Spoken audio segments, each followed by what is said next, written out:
This is the newest on the Sony lineup, the long-awaited A7 IV.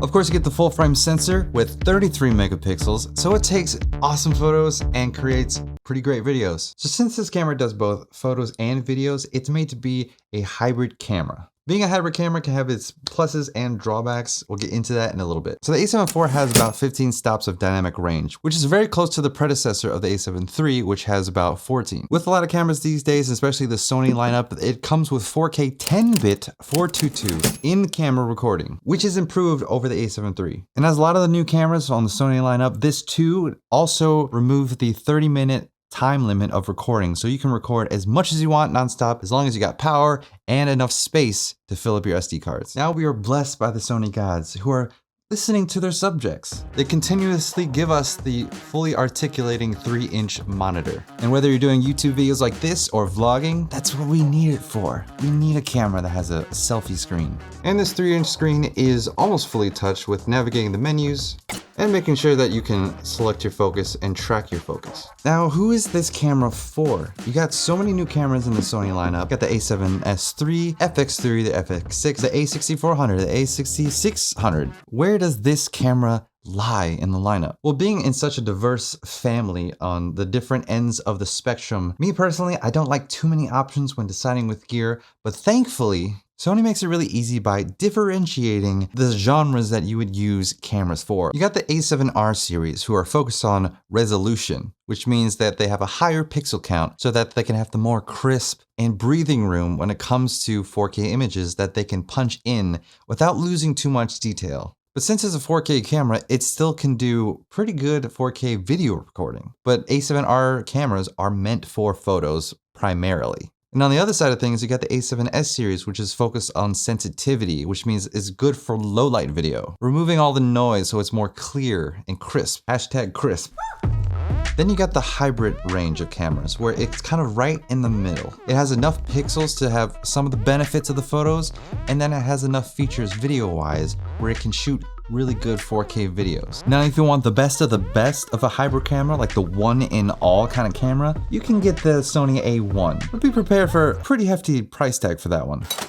So since most of us don't really have a budget for that, that's where this comes in. It does a great job of doing both the photos and videos at a more affordable place. And it sits kind of in the middle of the Sony ecosystem. So let's talk about the body of this camera. On the left side, you got the mic jack, the headphone jack, a USB-C, and a micro USB-C. And one of the best ports that are on this camera, it's got a full HDMI out. No more wimpy micro HDMI cables. Though I'd still be careful with your ports in your camera because this is a pretty pricey camera. But when it comes to the rest of this camera, the layout is pretty much the same as the Sony A7S III and the, I think, Sony A7 III. They're kind of very similar in the button layout and the size, pretty comparable. I really like how these buttons feel. They're very tactile. You'll know when you press a button. I really like that they added this thumb pad analog stick that really helps you navigate the menus and also works as a button itself. Now there's also an analog exposure wheel. It is unmarked, so you will have to look at your screen to make sure what your exposure is at. Just in case though, it is a lockable wheel. Right in the middle there's a lock button, which you can lock so you will not turn the wheel.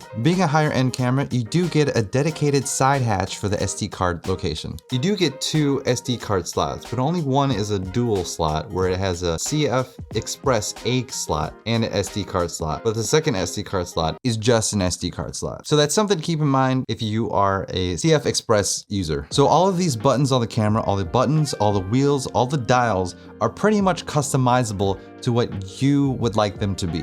But one of the biggest differences that is on this camera is the mode dial. Of course, you get the standard modes here. You also get 3 memory function custom buttons. You do get a secondary setting switch on the bottom, where you can switch from photo, video, and S&Q pretty seamlessly. What's really cool and really useful is that you can save 3 memory function custom buttons, settings of your choice, not for all photo, video, and S&Q modes, but for each photo, video, and S&Q. 3 custom settings per each mode. I mean, come on, that's pretty great for a hybrid camera, especially because when you want to get a shot, when you want to get a photo really quick, you can just switch over to your photo mode and all the things that you need for photos, the settings and everything, even the color profile will be set right where you need it as long as you just switch right over to photo. And that's what this camera does really, really well, is it removes all the distractions of you being able to get the shot. Like I said earlier, on the photo side of things in this camera, it does give you 33 megapixels, which gives you breathing room and punch into your photos and crop into your photos in editing. You'll have enough pixel space and pixel density so that when you crop in, you don't lose too much detail and crispness of your photos. So yeah, this comes with 10 frames per second consistent autofocus, up to 828 uncompressed RAW images and JPEG. You do also have the ability to shoot 10-bit HEIF photo formats with RAW, also with uncompressed RAW. But be forewarned that if you're gonna go uncompressed RAW, that it's gonna take up a lot more memory space. If you stick with compressed, you're gonna be totally fine. And your SD cards and your laptops will thank you. Now, it does come with the new and improved autofocus with face and eye for human, animal, this is Potato by the way, I woke her up from her nap. I'm gonna put you down now. And birds as well. Being a hybrid camera that is more budget friendly for your wallets, it's understandable that you're not gonna get all the features that you would want in this camera. It's understandable that you're not gonna get all the bells and whistles of a video first camera or a photo first camera. So just keep that in mind and think about the kind of content that you're gonna be making. Now you will get full frame 4K recording up to 30 frames per second, but when you do go to 60 frames per second 4K, keep in mind that you will get about a 1.5 times crop, which yes, is a bit of a bummer because when you're spending this much on a camera, you kind of would want to have at least 4K full frame, 60 frames per second. But there's a reason why they went with 4K crop for 60 frames per second, and it's so that you don't have to deal with pixel binning. This is what I meant early on in the video where there would be some drawbacks, so just keep that to consider. Speaking of drawbacks, unlike the Sony A7iv, you don't get 120 frames per second 4K. One thing I don't want to undersell, and especially don't want you to underestimate, is that the fact that this has a really good 1080p, and it goes up to 120 frames per second. Now this ain't your lousy 1080p. This is 10-bit 422 1080p. It is good, don't underestimate that. So speaking of 10-bit and 422, this camera has a lot of information and data that it has to write in a short period of time, which means you're gonna have to have SD cards that can be fast enough to write that data, which is why these cameras have CF Express cards. So if you don't wanna go the CF Express cards, which of course is gonna be the fastest for you, I would highly recommend to get the best out of this camera, get a V90 SD card, because then you'll be able to unlock the full potential of 4K, 120 frames per second, and all that. So my SD card of choice and to recommend to you would be the Kingston brand. I got the 128GB version, and notice that 300 megabytes per second though. Keep in mind, faster SD cards might be a little pricier, but they will be cheaper than the CF Express cards. But even still, being an SD card, being a V90, being up to that speed, you'll have a great amount of storage, very fast and very reliable. The colors these days on the Sony cameras are really good. Like the FX3 that comes with S-Log and S-Cinetone, which is pretty amazing, which is also in this one. And it's really great because you can use this camera as either a main or a secondary or even a third camera in your lineup if you're using like the A7S3 or the FX3 or FS6. This camera can fit in and have that same look, which will unify the camera looks for you. So when editing, it'll make it a lot easier to color grade and not have to spend so much time matching up the camera looks. Now, Canon for a long time held the autofocus and the color science crown, but Sony has really stepped it up in the last few years. In my opinion, possibly even surpassed it. But that's the thing, at this point with all these new cameras, it's really up to your preference. Speaking of autofocus, there is a really cool new feature called Focus Map. The purpose of this is to give you a very visual understanding of what's in focus. And on top of that, it aids you to understand what's farther in focus and what's closer in focus. So it helps you out where you know how to turn the focus wheel. How this works is that the color blocks that have no color is what's in focus. The color blocks that are blue are the ones that are farther in focus, and the ones that are like yellow, mostly red, are what's too close in focus. There's this new feature in the camera that uses software to basically cancel out focus breathing altogether. So another feature that this camera has on the software end of things, like the ZV-1, has soft skin. I'm at 24 millimeters. This is what it looks like with no soft skin applied. This is what soft skin looks at on high mode. This is what it looks like at medium. And this is what it looks like at low. Let me know if it really makes any difference.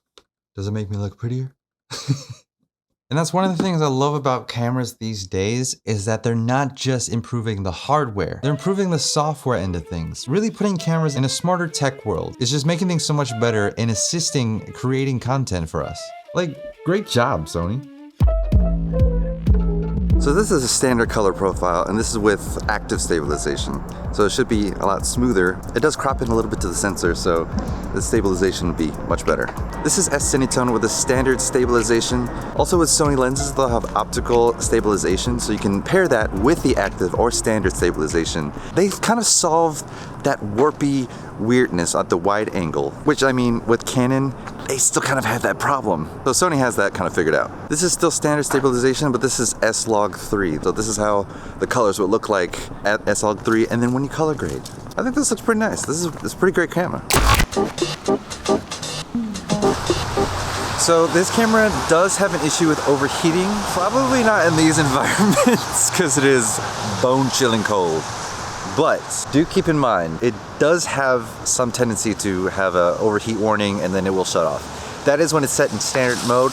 There's a standard and I think there's a high mode, which means it'll allow the camera to reach a little bit more levels without damaging the camera, so you can, use it in more usual situations.